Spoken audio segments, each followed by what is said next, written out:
This is where I'm supposed to get water. This.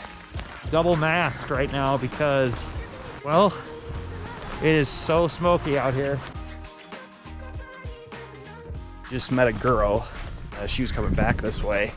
She said that she's actually going home. This is gonna be 9 things that I wish I knew before hiking the Colorado Trail. This is gonna be super valuable for anybody that has an up and coming through hike. Also at the end, I have a bonus tip of what the most dangerous animal was on the Colorado Trail, and it's gonna surprise you. Let's get into it. I'm gonna start off with 2 of the most important items that I wish I would have brought on the CT. And number 1 was an N95 mask. You all know them from COVID, right? The reason I wish I had this was because of the wildfires and the wildfire smoke that was in the area about 2 weeks into my Colorado Trail journey. There was no real fires near us. It was actually coming from California and Oregon, but it actually drifted in and made it pretty bad for a couple days while I was on the CT. At least if I would have had an N95 mask, I would have felt a little bit better. I did score some like regular masks that you would have wore during COVID, but they don't really suffice to filter any air products out. I thought I was good in July, but it turns out even July isn't safe from wildfires and wildfire smoke. So it's really the new reality of the Western world. Number 2, extra filter. In the later segments on the CT, there's actually about 20 to 30 mile section, somewhere around there, where your only reliable water is actually filtering out of like cow ponds, streams that run by cows and things like that. So basically what I'm saying is that cows are all over the place and getting into the water that you're gonna filter through. So I didn't know about this prior to going in there. I had my Sawyer squeeze, which, I mean, I was fortunate enough not to get Giardia. If I would have went back again, I definitely would have brought an extra filter for that area. You know, the Sawyer plus maybe some iodine tablets or something like that, whatever it is that you can carry, but just as a secondary filter to it. I know somebody on trail that a couple weeks after actually got Giardia from that section. It did hit him a couple weeks after he got it. He filtered it too, and unfortunately he came down with it. Now I know a lot of trail angels in that area will kind of work it to where they'll give water before, like in the middle of those segments, so be aware of that, but don't rely on it. Number 3, and the next couple ones are gonna go over the first 100 miles on the CT. Start early or late in the evening when you're in Waterton Canyon. Now I know it's only 9 miles till you hit like trees and all that kind of stuff. It's a very, very extremely exposed section, and I was just lucky enough to start it at night in the evening, but I could see how that would wear a person out, especially if you went midday. It's super hot, it's super exposed. Would not do it in the middle of the afternoon unless you want to get baked, and not in the good way. Number 4, the first 100 miles of the Colorado Trail, in my opinion, kind of suck. When I went on the Colorado Trail, I had this like grandiose vision of what the CT was gonna look like. The first 100 miles did not live up to that expectation, I'll just say that. Basically, once you get to Breckenridge, then and after, you'll get a couple nice good views, nice vistas and stuff like that. But prior to that, you're pretty much in the high desert. For me, it wasn't anything special. So just be aware of that. It definitely gets better. I would say the first 100 miles are the worst 100 on the trail in terms of views and things like that. Number 5 is campsites go quick on the CT, especially in the first 100 miles, okay? When I would be even just looking for a camp around 6 p.m., now mind you, the sun doesn't go down till, at this time, it was July, 9 o'clock probably. I'd be looking for campsites at 6 p.m. or just kind of like having things in my head, and they would be totally filled up.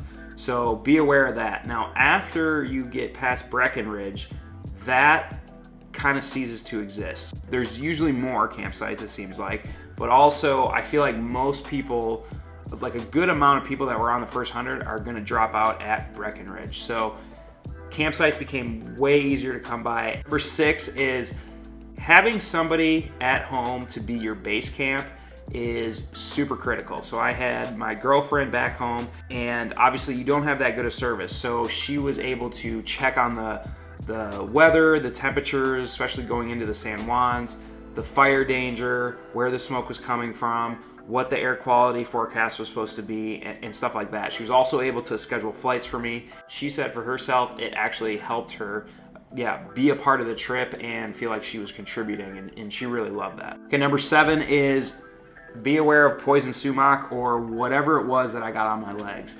I think it was poison sumac, and after I figured out what it looked like, I could see it all over the trail, especially within the first 100 miles, but also it was happening into the San Juans as well.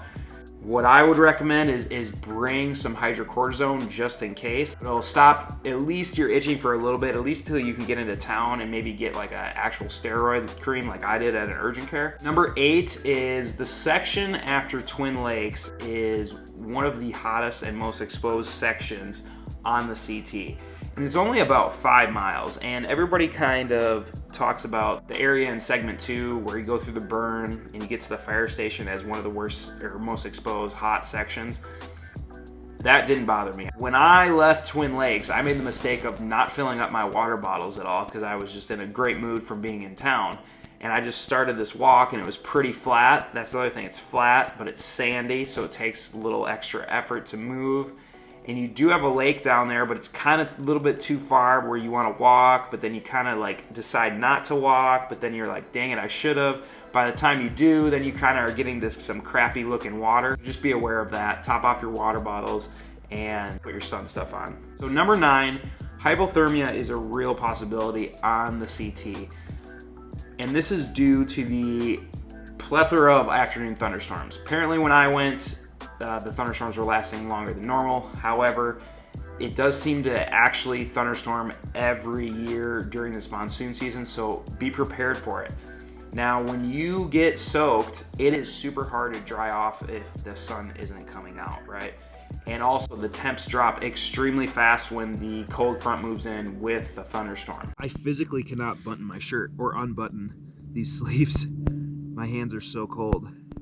Now for me, these thunderstorms were lasting hours, but apparently they're supposed to last only like 20 minutes or so. Know what you're gonna do in the event that that happens. One of the things I wish I would have brought was my poncho that I used on the JMT to cover me and my bag, because it would suck if it wasn't wet, but then my bag was wet because I used it as a pillow.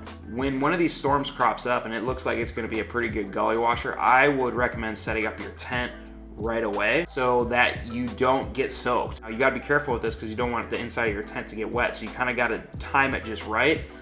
And you know, some of the times you might be in there and it might not even really rain, but sometimes, you know, one of the times you might set it up and then you might actually save yourself from becoming hypothermic. So it's kind of a delicate balance there. The bonus point, the most dangerous animal on the Colorado Trail, hands down, is the mountain biker. Mountain bikers are all over the trail. They're bike packing the trail, and actually, you know, most of them are awesome dudes. It was especially heavy traffic around Breckenridge. I don't know, I lost count of how many bikes passed me, but it was a ton. So, you know, be careful when you're walking with your headphones. I use those Apple headphones that had the transparency mode so I could hear stuff coming up on me, but some of the times they would just scare the shit out of me. So another video that might help you to prepare on the CT, I will leave up here, and that's the 10 things I learned on the John Muir Trail. A lot of that has to do with high elevation stuff that you'll encounter on the CT. Have a good trip. Let me know if you have any questions in the comments below. Later.